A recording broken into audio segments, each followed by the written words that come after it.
Welcome to Sakshi 3 TV news. మోసాల చంద్రబాబు మరో కొత్త మేనిఫెస్టో తీసుకొని ప్రజలను మళ్లీ మోసం చేసేందుకు బయలుదేరారు. 2014లో ఇదే పార్టీల పొత్తులతో ప్రకటించిన మేనిఫెస్టోలో కనీసం 100% అమలు చేశారా? మీ గత చరిత్రలోకి పోతే మిమ్మల్ని ఎవరైనా నమ్ముతారా చంద్రబాబు?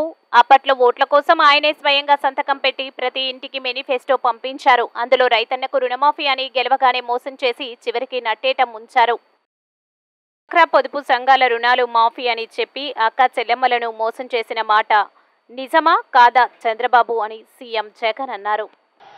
ఇది 2014లో ఇదే ముగ్గురి ఫోటోలతో ఇదే చంద్రబాబు సంతకంతో ముఖ్యమైన హామీలు అని అంటూ చంద్రబాబు ఈ పాంప్లెట్ మీ ప్రతి ఇంటికి కూడా పంపించాడు.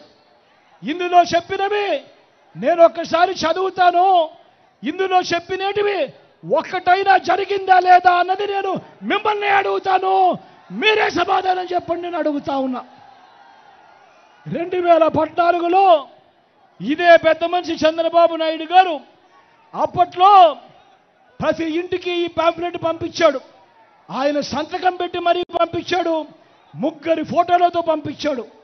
ఇందులో ఈయన చెప్పిన ముఖ్యమైన అంశాలు ముఖ్యమైన హామీలు అని అంటూ ఈయన చెప్పిన హామీలు ఏమిటి అంటే రైతు రుణమాఫీపై మొదటి సంతకం చేస్తానంటున్నాడు.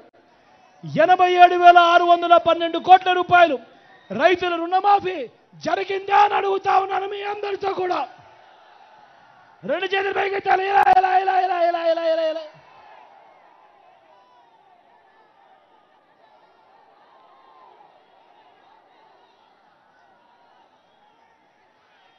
ముఖ్యమైన హామీలలో ఈ పెద్ద మనిషి చెబుతూ పొదుపు సంఘాల రుణాలన్నీ రద్దు చేస్తాను అని అన్నాడు ఈ పెద్ద మనిషి చంద్రబాబు.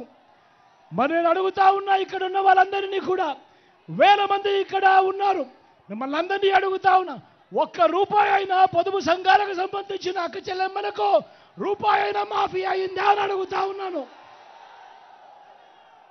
ఏకంగా 14,205 కోట్ల రూపాయలు ఎగనామం పెట్టాడు ఈ పెద్ద మనిషి.